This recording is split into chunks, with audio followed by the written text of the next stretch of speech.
skies. But the search for proof of extraterrestrial intelligence has produced disappointing results.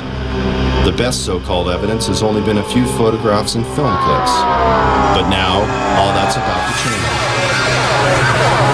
Since 1985, more than 15 million Americans have reportedly witnessed unidentified flying objects. But despite the seemingly overwhelming evidence, mainstream science has chosen to ignore the subject. But now, for the first time in history, one of the greatest mysteries of this century is unraveling. A former government scientist has come forward to discuss the military's classified work on extraterrestrial spacecraft.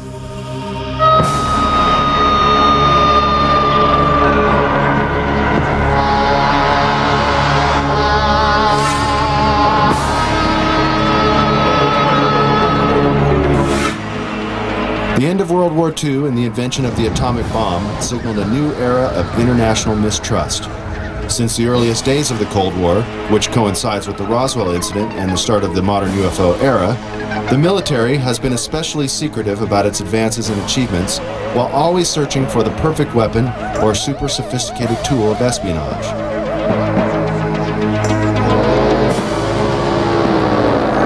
High-tech surveillance equipment around the world, and even in space, has allowed global intelligence to see and be aware of many things that the common civilian cannot even begin to imagine.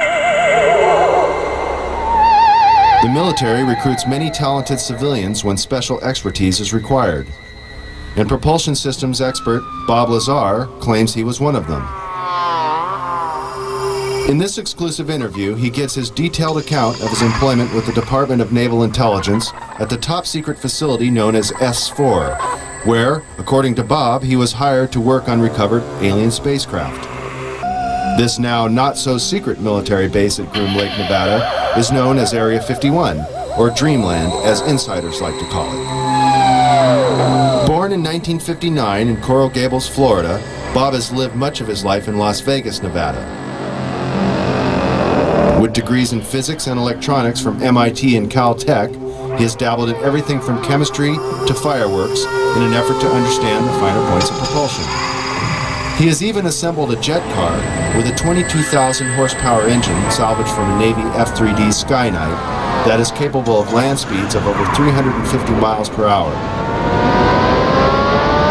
Fate took a serious turn for Bob in 1982. Arriving early for a lecture at Los Alamos National Laboratory in New Mexico given by Dr. Edward Teller, one of the inventors of the atomic bomb, Bob was able to meet and talk to the famous physicist. Coincidentally, Dr. Teller was reading the local paper, The Monitor, with a featured front-page article on Bob, and the two struck up a conversation. Later, Bob sent Dr. Teller his resume for consideration, and soon after, Bob was hired by the Los Alamos National Laboratory. This Los Alamos-based directory lists Bob as an employee. By 1989, Bob was brought into the top-secret program at S4 known as Project Galileo. In the following interview, Bob reveals many details of this amazing experience.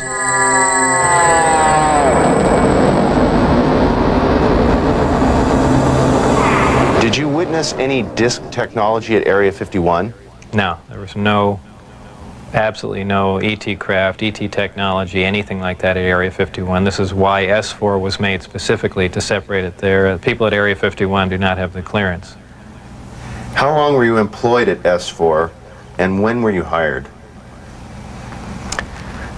When was I hired at S4? I guess early '89, and I was probably there only about 6 months or so, on a very infrequent basis.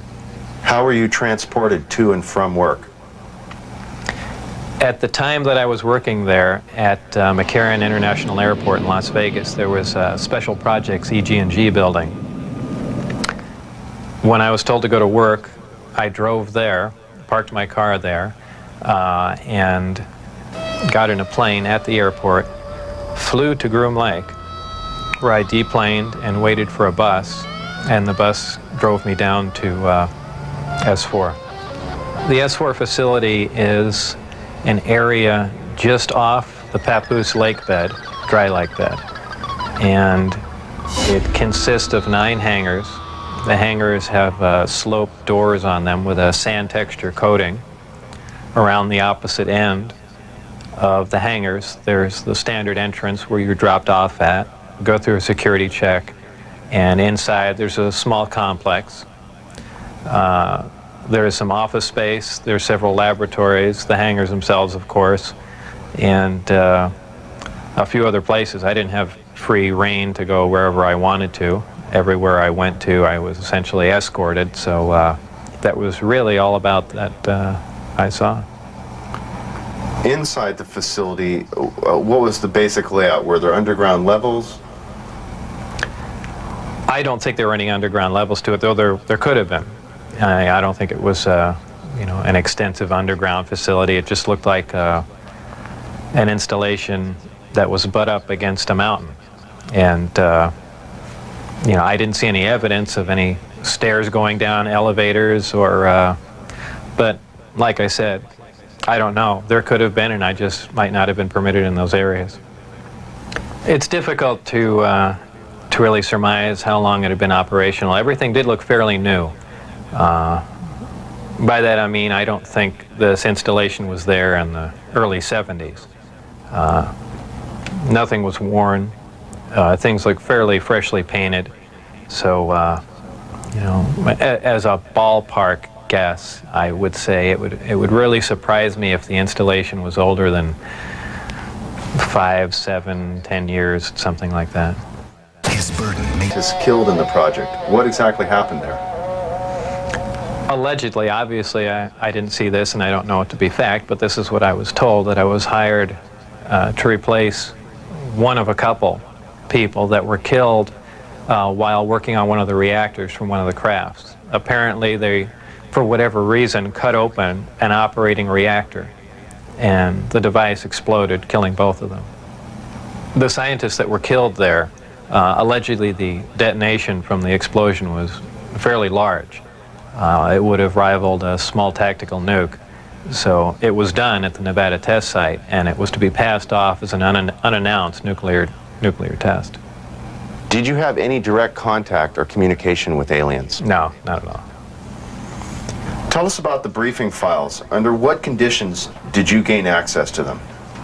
I was put into the briefing room with 121 or 22 briefings, and really was just told to sit and read through them.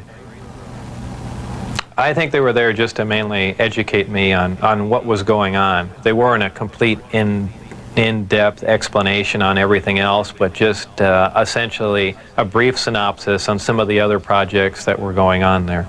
Supposedly the information, now this isn't something that I determined, it's something I was told, that the crafts originated from a planet that orbited the Zeta Reticuli star system. Zeta Reticuli 1 and Zeta Reticuli 2 are two stars of a binary star system. The craft allegedly came from there. One or two autopsy photographs I saw dealt with just a small photograph, a bust shot essentially, just head, shoulders, and chest of an alien where the chest was cut open in a T fashion and one single organ was removed. The organ itself in the other picture was cut and vivisectioned, essentially, showing the different chambers in there. This was totally unrelated to anything I was doing, but from that photograph it looked like what you see in UFO lore as the typical gray. So how tall it was from what I could see, I couldn't tell because I only saw a portion of the photograph, but if everything else you see is correct, I would imagine it was 3.5 or 4 feet tall. But there again, you know, all I had to see was a photograph, and you know, I didn't have much to go on. What was the incident in 1979 that brought the alien exchange program of information to a halt? Again, this was a story that was relayed to me, and allegedly what happened in '79, there was some sort of information exchange going on where there were actual live aliens at the facility, and at one particular point there was an area where some security personnel went to enter. And apparently, because of not the sidearms, but the bullets in the sidearms, from what I understand, if they would have entered the area, the bullets would have detonated.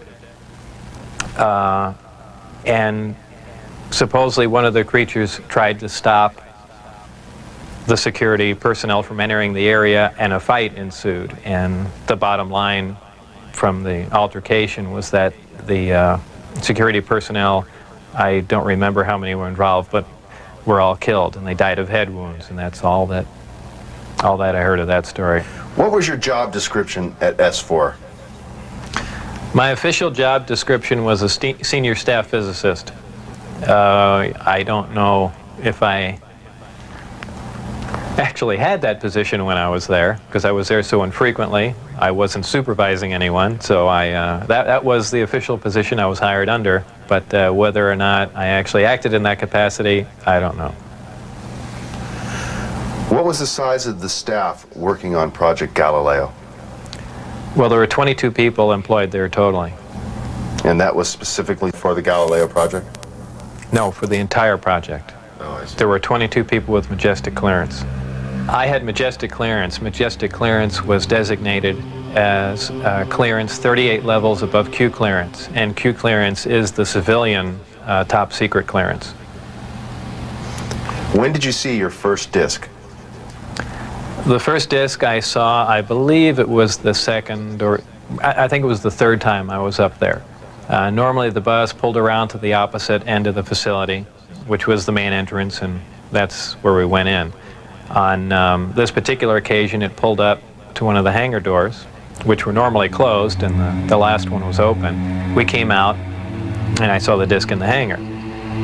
Upon seeing it, it struck me that, well, this explains all the UFO sightings. Not thinking that it was an extraterrestrial craft, that this must have been some advanced form of fighter that we've been working on for years, and you know, people have just caught it being tested, so on and so forth. And it never even occurred to me, even though I was looking at an extraterrestrial vehicle, that, you know, this wasn't man-made. When did you realize the craft was not of earthly origin? Well, it probably really hit me when I got inside the craft and looked around and began to understand how the craft was operated, and finally grasped the whole project as a whole, as what we were doing, the fact that we weren't building this thing, we were trying to find out how it was made. We were back engineering it. What is back engineering? Well, back engineering is taking a finished product and finding out how the device or product was produced, and essentially determining whether or not you can duplicate it. Now, scientists aside, what was your emotional response? What were you thinking were the implications to the world or man in general from these revelations? I really didn't think about implications of that sort. As far as emotionally, people have asserted that, boy, that must have been the most exciting time in your life, and that's not the way it was. When I first got to look inside the craft, all I can say, it's an ominous feeling. You walk in there and it feels as if you shouldn't be there. I know that sounds kind of corny, but it's a real ominous feeling. It's not an exciting feeling. It brings up a whole lot of questions in your mind. Well, where did this come from? And you know that they won't give you the answers to the whole story, but it's that's the only way I can describe it. Let's go, people! Lift. It produces a gravity wave, which is similar to the gravity wave that the Earth produces. However, the craft phase shifts the wave. In other words, it turns the wave not really in an opposite polarity, but something to that effect, where it will work against the natural gravity wave of the Earth, and it produces a lift in that effect. Is there any internal protection for the crew? Does the craft generate a gravitational field inside the craft itself? Well, the craft generates its own gravitational field. Being inside that field essentially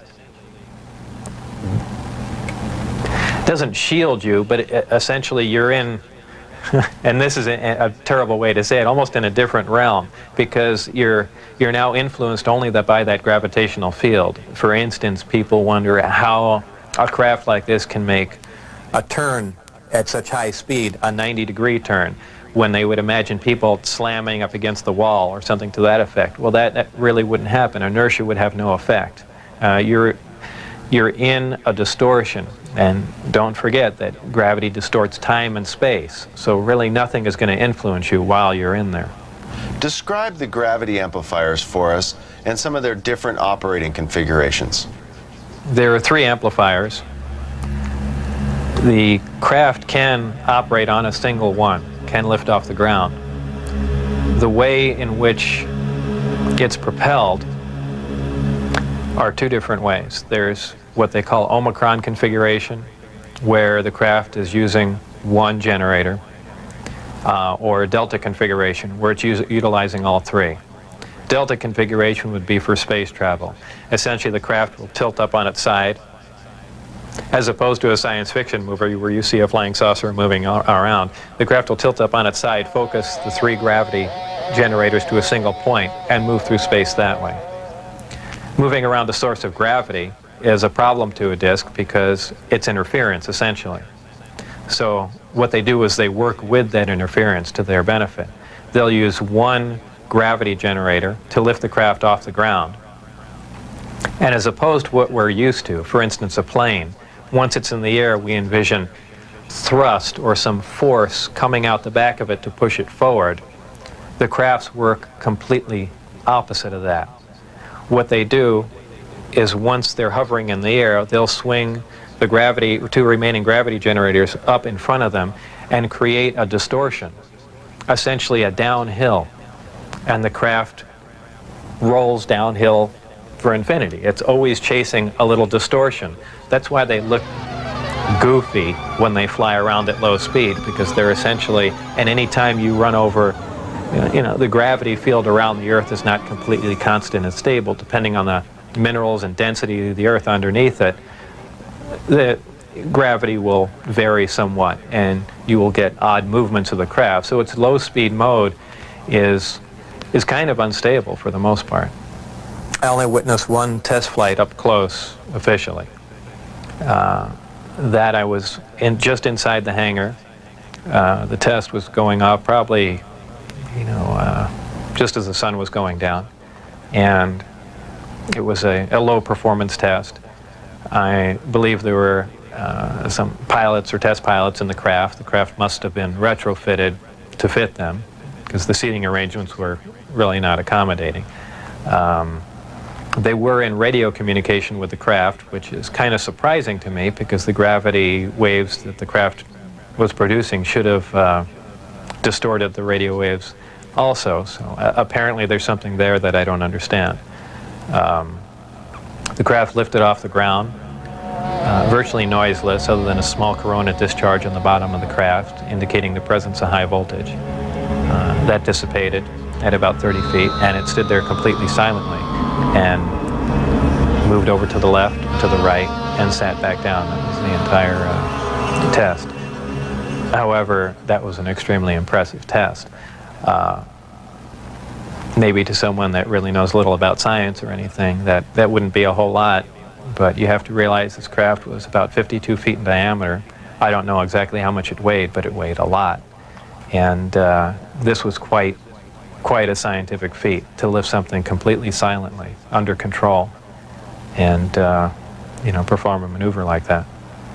The craft itself was, I assume it was metal. It was cold to the touch, that's why I say it was metal, but it was a brushed aluminum, actually just an unfinished stainless steel, not shiny, finish to it. Had no seams. It was as if it was injection molded from one giant die. I was completely amazed. I can't really reflect on how it made me feel, but that was exciting. How would you define gravity? Could you describe in layman's terms its basic principles for us? Gravity is something difficult to explain, because it's something that we essentially don't understand. It's just something that we can observe. Not much is really known about gravity. There are many theories about it, but they are just mainly theories. There's theories of gravitons, which allege that these subatomic particles that act like an attractive force like gravity that exchange between two pieces of matter. There's also a theory that gravity is a form of wave, an electromagnetic wave. But basically, gravity is a force. It's the attraction. It's the inherent property of matter to have gravity, a mutual attraction for each other, and it's basically all that we really know. Modern science, current science, right now, identifies one gravity. It's one force in nature. Apparently, through research at S4 or information gained from one of the crafts they were researching there, it appears that there are two different forms of gravity. One form works on an atomic scale, on subatomic particles, holding pieces of matter, holding atoms themselves together. Another works on a larger scale, the scale we're most familiar with, holding planets in orbit, holding ourselves to the ground, things of that sort. Because it produces a gravitational field, I wouldn't say the craft is invisible during the day. However, if you're under the craft, because of the way the gravity is being used, gravity bends time and space, and it bends light. If you are looking underneath the craft or from certain vantage points, you will actually see what's above the craft. It's really a trick of the way light bends under the influence of gravity. For instance, we can see stars that are behind the sun, that are blocked from our view by the sun. The reason we can see them is because the sun is a tremendous gravitational field, and it's bending the light around it where we can see the star. Space-time and gravity are all essentially interrelated. They all act on one another. Gravity bends space. Gravity also distorts time. When you vary one, you essentially vary the other two. As an example, if you have a massive body, say a planet or something that's making a lot of gravity, producing a lot of gravitational waves, if you will, it distorts space. It bends space to it. It also slows down time. These things aren't theories. We know them to be true. We cannot artificially create this because we can't create gravity. But this is how they're all interrelated. His burden made him. We're traveling at the speed of light. There are several problems traveling at the speed of light. Just a couple of them are the fact that as your speed increases, so does your mass proportionally. In other words, the more energy you put in to go faster begins to slow you down by the fact that it's converted into mass. You have other problems like just traveling at such an extreme velocity, navigational problems, the fact that you might run into little tiny micrometeorites at speeds like this. They would undoubtedly destroy your craft. There's just a whole host of problems that you're going to run into just attempting to do something like that. Aside from the fact the amount of energy required to accelerate to the speed of light is horrendous. Could you briefly describe Project Looking Glass and Project Sidekick for us?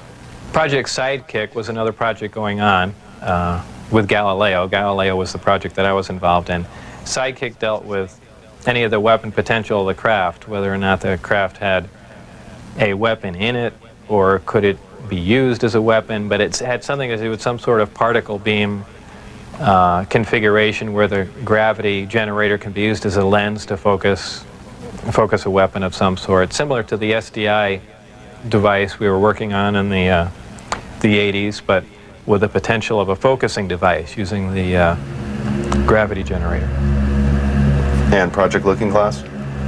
Project Looking Glass dealt with the distortion, the fact that there's a time distortion, essentially looking back in time, and by that I do not mean looking back years ago to see the wagon train days. They're looking for distortions that are milliseconds in time, and what that was used for, I don't know, but that was just observing the time, the time distortion, time dilation phenomena of the craft in operation. What is element 115?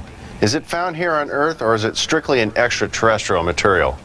115 is strictly an extraterrestrial material.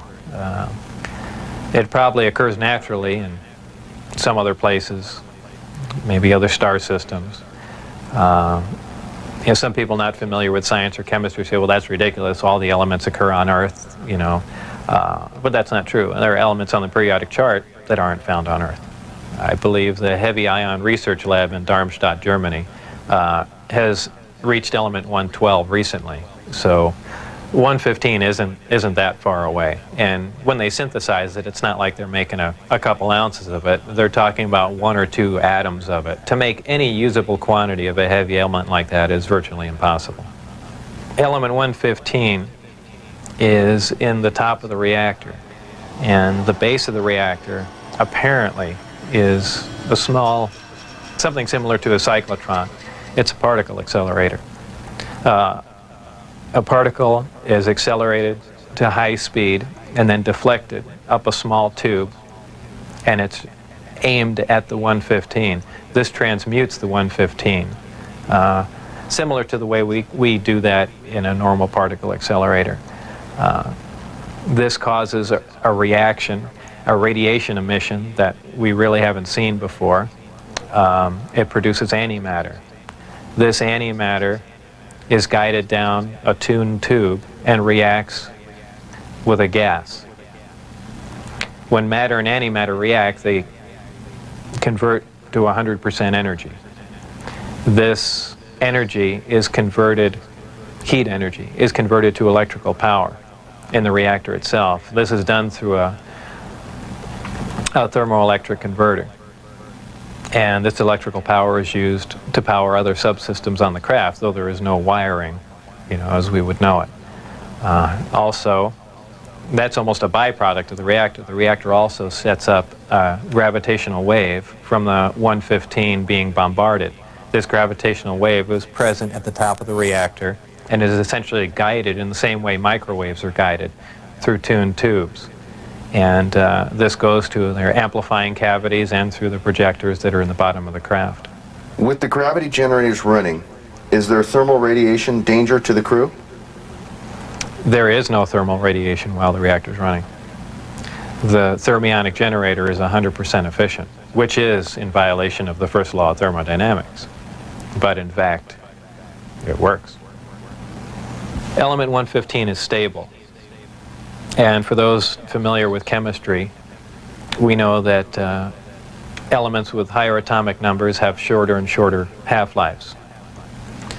However, when you reach a certain point, they call it the island of stability. There is a place, and we've theorized this for a long time, somewhere around 114 to 116, there should be an area in there where the nucleus of the atom is geometrically stable, with protons and neutrons, where it no longer decays. It's not radioactive.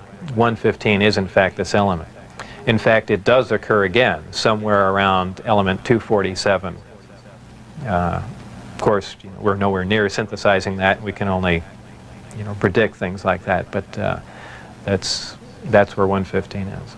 Did they, the aliens, give us element 115 in large quantities? Whether or not it was given to us, I can't answer that question. However, I was told that we have 500 pounds by one of my co-workers. How it was obtained and, you know, where exactly it came from, I don't know. Whether it came in one of the crafts or, you know, it was separate cargo somewhere. Anyone can speculate, but I was told that was the figure. You were able to get away with a sample of element 115. How much did you get away with? No comment. Several nighttime test flights, unofficially, while off the base. What did you see? The test flights I saw off the base, actually the best test flight was witnessed by my friends who I had brought out there. At the exact moment the craft was hopping around and doing some really impressive maneuvers, I had turned around and I think was looking for the video camera or something to that effect. But I missed some of the most impressive maneuvers. But the craft was similar to what was done before that I had seen close up, other than the fact that it went above the mountain range, moved a much greater distance at a much higher rate of speed. How were you able to find out about the test flight schedules? The test flight schedules were told to me. specifically because I was probably going to have to be present during those times. And at that time, the test flights were taking place on Wednesday nights. And from what they said, that was because that was statistically the least amount of traffic in the area. And that's all that they were concerned about. Does the propulsion system release any sort of discharge or exhaust? There was a high voltage discharge on the bottom of the craft, but as far as there being an exhaust, there was none. Why do they appear as glowing balls of light in the night sky? Well, that's kind of the same reason why a neon light or a fluorescent light lights up. What you're dealing with is a high energy source in essentially a gas atmosphere, oxygen, nitrogen. And when you apply enough energy to a gas molecule, they emit photons, they emit light. And I don't think it's anything, it's really a byproduct of how the craft operates. When it's emitting that much energy, the gas surrounding the craft emits light. The same reason why lightning is visible. You have a huge electrical discharge, and the gas emits light in the form of lightning bolt. If you were going to see one of these crafts at night operating, it would appear really as a glowing ball or just a bright light in the sky from a distance. Even close up, you'd see a glowing halo around it. This is typically what you'd see in your normal UFO sighting, if you've heard them a lot. However, keep in mind that lights in the sky are caused by much more common things than flying saucers. Tell us a little more about the aurora you witnessed taking off out of Area 51. It was a large craft, and the one glimpse I got of it was from the rear, and it had two huge square exhausts with vanes in them. And it was just, it sounded more like a rocket than a jet. I don't know. I even think he did mention that it was liquid methane powered, but there again, you know, working on the disk technology, I really could care less what was rolling around at Area 51, but it did catch my eye. As a result of going public, have there been any attempts made on your life? One day when I was getting on Interstate 15, driving down Charleston Boulevard, a car came up alongside of me, and I thought he was just trying to race me to get on the freeway. This was after I had left the project.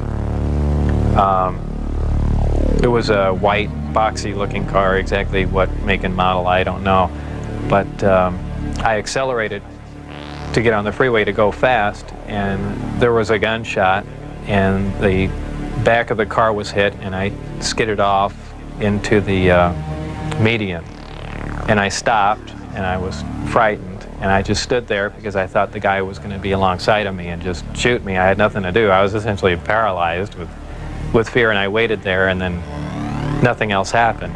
And do I know it was a government agent trying to kill me? No. Could it have been a drive-by shooting? Maybe. You know, so it wasn't, I mean, it was an attempt on my life, but by who specifically, I don't know. Though I was threatened before I had left. They threatened my wife's life and my life, so I can only put two and two together and say that they were kind of pissed at me. In an earlier interview, you had mentioned that they had put a gun to your head. Tell us about that. That was after we were caught out when I had the test flight schedule, and I brought some friends out to show them the disc test. We got caught out there, and the following day I was debriefed down at Indian Springs Air Force Base. And I was in the room with the security guards that caught us, my supervisor and some other people, and some other security personnel. Yeah, they were essentially grilling me about security and, you know, how could I possibly bring people out there, and I guess I wasn't as responsive as they would like, and they got in my face, and one of them pulled a sidearm out, you know, just pushed it against me. Have you maintained any contacts with your colleagues out at S4? No, I never heard from anyone other than for a very brief time after I left. Dennis, who was my supervisor, did try and make contact with me at the meeting place was the Union Plaza Hotel, And I took a friend of mine, Gene Huff, down there, and another friend, a former colleague and scientist from Los Alamos. And we saw him, but I also did recognize some security personnel walking around there from S4. So whether or not it was a setup or what was going on or he was trying to talk to me, we never found out, and we left. It just was a real strange situation. I never heard from him since. As we enter the 21st century, how has your experience changed your beliefs? Well, if you want to word the question, how are my opinions changed? I would say considerably. And before I was at S4, I was more or less one of the guys that thought, you know, all these government conspiracy and UFO buffs and things like that were complete lunatics. I even remember before I was involved there, a friend showed me a little newspaper clipping. It said John Lear was giving a lecture who was touting that aliens from another world came to Earth and there's 70 different species. And I remember laughing on the phone that this guy had lost his mind. And I was also under the impression that, you know, boy, the government's all for the people, and they, you know, they're out here to protect us and all that. You know, after the experiences I had there, everything is completely turned around. You know, the government is doing everything but looking out for us. I mean, the only thing they're looking out is for themselves. You know, obviously the ET craft do exist. Something had to build them, so there must be aliens. And since there are, and the craft are there must be some sort of factory and an entire civilization somewhere. And if in fact that is true, and it apparently is, then there must be others. Actual crafts and technology from another world. And that's probably the most important event in history. It kind of moved from science fiction into reality in my mind. And it really just, I guess, opened my eyes. Let's go! Whether or not we can duplicate them. If we can understand what a device is or how something operates or what its physical makeup is, that's great. But if we can't duplicate it, it's useless to us. So there's really two phases to the project going on there. It's understanding what we're looking at, and then once we understand it, is can we duplicate it with earthly materials and earthly technology? And you know, unless we've got a handle on both of them, all that technology is useless to us. And if it turns out we can't do that, all we have is one single prized possession that we have to take care of, and that's it. After all that's been said and done, would you do this over again? What would you do differently? I would probably have played along for a longer time. I would like to have known a little bit more about the technology, and probably kept quiet if I could have. And possibly never have said anything. I almost wish I had done that. You know, it's it's really only caused headaches and problems. But I believe if I was given the opportunity again to go back in time and redo it, I think I pretty much would have just shut up and gone along with the program. I would have much preferred that instead of the Navy or whoever it was, that hand-picked a few renegade scientists here and there, that they turn it over to some more qualified people. Obviously, I was not the most qualified person on propulsion or field propulsion or anything of that sort. I was just some guy. I mean, they could have picked, I could have named 10 or 12 other guys that were more qualified than me. But, you know, if they turned it over to the scientific community and not just a couple guys here in the United States, I mean, you need a large group of people in a large lab to research what's going on there, not a little quiet installation. It's the security itself that prevents them from getting anywhere. I mean, they never do work hand in hand. You can't have a military mind. Science itself must communicate. You have to have a free exchange of ideas. That's how things progress. And when you clamp down on a security system like that, where you work in isolated groups and ideas cannot be exchanged, you don't get anywhere, and that's the problem they have. What does the future hold for Bob Lazar? Well, I'm not really involved in any of that stuff anymore. That's kind of put behind me. I have my own businesses that I work at, some computer graphics, some consultation, other technical jobs, radiation detectors, and a few other things like that. So really I just go about my life, and that's, you know, something that happened that was fantastic, and it's over, but it's kind of hard to shake it loose, but eventually I will, and that'll be that. I think all the surveillance and everything stopped. I don't think anyone's bothering to monitor me. I've said everything that I know. It's been all over the place, so it's kind of a done deal. As far as whether or not there are any craft out there, I believe, you know, they were out and gone in probably the late '89, early '90, and the only thing people see now out there are, you know, either flares or planes coming into land, but that's about it. Did you have an interest in flying saucers or science fiction in general as a child? I was never interested in flying saucers as a child. Science fiction, you know, I watched Star Trek, I guess, with everyone else back then, but for the most part, yeah, I didn't even believe in flying saucers up until I was employed at S4.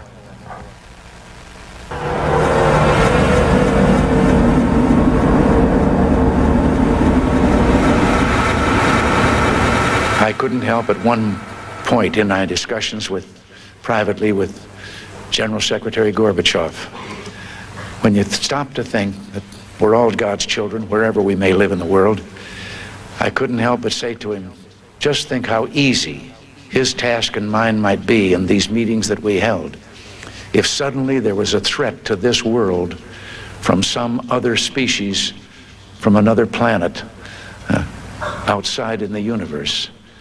We'd forget all the little local differences that we have between our countries, and we would find out once and for all that we really are all human beings here on this earth together.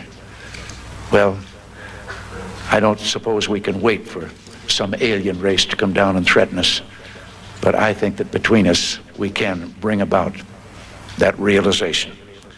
Thank you all. God bless you all.